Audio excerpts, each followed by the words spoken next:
Welcome back here to the GSMC Chip Shot Football Podcast to jump right into the second segment of the show.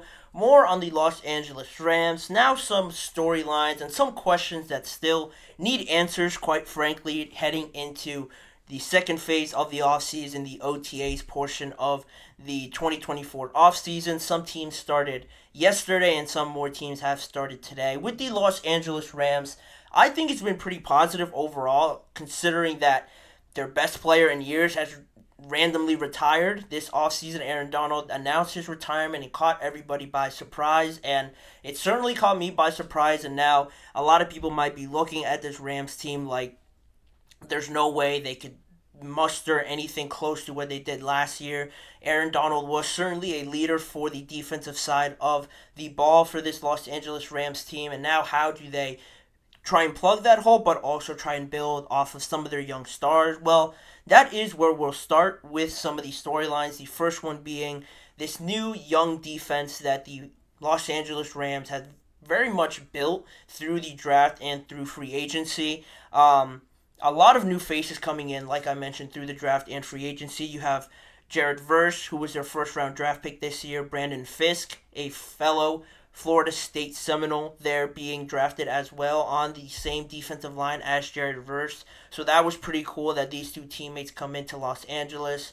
They drafted Cameron Kitchens, the safety out of the University of Miami. Tre'Davious White comes over in free agency. Darius Williams as well. Cameron Curl from the Washington Commanders. Some very solid additions to this Rams defense that desperately needed it. I thought their defensive line was obviously very impressive. Even their second line of defense, their linebackers, was pretty decent as well. But their back end was very much lacking from cornerbacks to safety. So adding Tre'Davious White, Darius Williams, and Cameron Curl, I think is huge.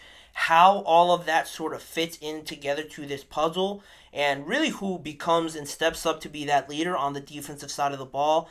There's a lot of young players on here, Byron Young and Kobe Turner, the most notable ones that were drafted last year by the Rams, and now they sort of step into the second year for themselves, not only taking in a lot more responsibility on the field, but I assume off of the field as well, because of the lacking leadership now that there is on the defensive side of the ball. And Kobe Turner also playing alongside Aaron Donald on that defensive line. I'm sure will be looked on to try and replace Aaron Donald, but that's almost pretty much impossible for one person to do. It's certainly going to have to be a collective effort, but Byron Young and Kobe Turner both going hand in hand, trying to lead this young team. Maybe somebody else steps up, but I think those two are the most notable ones. Those two are certainly going to have a lot on their plate to not only lead this team, but as well as perform on the field. I think they have the talent to do it, but with all the new pieces coming into the defensive side of the ball, it's certainly going to take some time, some transition period to see how this all comes into fruition. And also, the last note on this first point, their new head defensive coordinator, Chris Shula, is obviously stepping into a new role to lead this team. How he does it, how long the transition takes for the players to absorb anything that he might change. Hopefully he keeps a lot of the same concepts as Raheem Morris. He was on staff, he was the linebackers coach, so now he gets promoted within and becomes the defensive coordinator. How he takes all of that in, being a coordinator for the first time and leading this team, will be certainly important, but that is the first point. A lot of new and uncertainty on the defensive side of the ball, how they handle that. But the second point is on the offensive side of the ball, the Matthew Stafford contract saga, the contract situation that is going on between him and the Los Angeles Rams. Sources say that Stafford was looking for a new contract this offseason with more guarantees past the 2024 season. If you've known anything about his contract, I know I did a video on it a few weeks ago. Really, the situation with his contract is that Matthew Stafford doesn't have guaranteed money, or just only has $10 million guaranteed after the 2024 season. So that's not guaranteed money in the sense of guaranteed money. I know that sounds kind of silly, but the $10 million is based off of, deadlines and some incentives that if he is under contract and if he is on the Los Angeles Rams, at this point in the calendar year, he'll get that additional guaranteed money. So it's not like he's owed that $10 million in contract in print form just because he signed the contract. It's more sort of incentive based, and if he's on the team by this date, he'll get that guaranteed money. So that's one thing.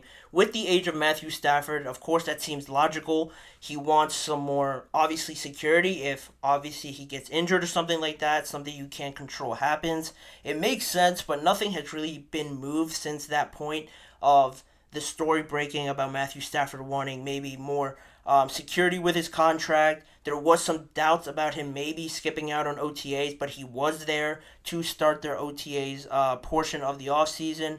And it's also something very interesting to point out because that trade that happened with Jared Goff, obviously to send Stafford to the Rams. Now you see Jared Goff getting a massive, massive contract with the Detroit Lions, and maybe Matthew Stafford cares, maybe he doesn't care. I am of the feeling that he's definitely aware that Jared Goff got that contract, and he might be looking at Goff, then back at the Rams saying, you traded me for this guy and he's making that much more money than me. I'm not saying Stafford should want to be paid as the highest paid quarterback per year in the NFL, but there has to be some feeling from him that, the Lions have already extended the guy you traded for me. What sort of is taking so long with this contract negotiation? I'm sure a lot of people around the league would say that Stafford probably deserves maybe more money than Jared Goff at this point, because I'm sure a lot of people would take Matthew Stafford over Jared Goff. That's a fun debate to have, but we're not going to have it on today's show. But regardless of that, with age and everything like that, he probably won't make more money than Jared Goff, obviously, because he is older, and he won't make $55 million per year, but just getting that extra security for more money through the 2025-2026 season on the last 2 years, I think will be something that he's certainly earned. I think at this point, I'm pretty certain that they will give it to him, but it hasn't happened so far, and it is something to monitor if maybe a month passes or a few weeks go by and they ask Stafford about it and he gives a pretty blunt answer. That could generate more headlines. How all of this is taken in by both sides will be something to monitor, but Stafford is there. Nothing to worry about right now, but we'll certainly keep a close eye on it. And the last point being, again, on the offensive side of the ball, how Puka Nacua and how Kyren Williams, especially, follow a great 2023 season. A lot of the story around the Rams last year, why it was so fun to watch, was because of these young stars that really came out of nowhere. Nobody in their right mind, I don't care what anybody says, if they knew Puka or they knew anything about him, there's no way anybody thought he would have been this good. There's just no way anybody would have predicted he would have had the year that he had. One of the greatest rookie seasons in NFL history for a late round draft pick is just miraculous, and it was certainly needed by the Los Angeles Rams with Cooper Kupp working through injuries, coming back, and not really being the same Cooper Kupp that we're used to. Having Puka there, stepping into that wide receiver one spot for the Rams was certainly something that they appreciated coming out of nowhere. Drafting him to have some sort of role in this offense. They couldn't have predicted this, but it happened. And also, similarly, Kyren Williams was on the team already, but really this year he broke through as that undisputed running back one for the Los Angeles Rams. Had a great year statistically and just was really a catalyst for how well balanced this team was. Outside of Puka and Cooper Kupp to some extent, Tyler Higbee as well, there wasn't too much, excitement or just some real offensive threat coming from other positions. So to have a great running back there to sort of balance out the passing and also the run game was certainly something that the Rams were very fortunate to have. And now there's no surprising teams anymore. There's no not being on the scouting report. Both of these guys, I'm sure, will be right at the top of a lot of teams' scouting reports. So how they handle that, getting schemed out of a game potentially, how they handle that sort of level of attention and how they counteract that will be certainly something interesting to see, how well they've developed from that aspect and how they've developed more counter moves to try and combat that. But also on the offensive side of the ball, They were able to bring back Kevin Dotson. They signed Jonah Jackson from Detroit to add to a very good offensive line already. It's also important to see how they integrate Cooper Kupp back, because if all of that falls in line and Puka is still Puka from last year, and Kyren as well has shown more growth over the offseason heading into 2024, I think this Rams team could certainly be one to be reckoned with in 2024. Now that pops up the question, how far can they go with answering all these questions that they have on defense, with Stafford, and on offense? Talent wise, I think it might sound crazy. This might be a hot take. I don't know. But the level of talent that they have, young talent, and the ceiling that all of them can reach around the same time in their career development, I think could really compete with anybody in the NFC West.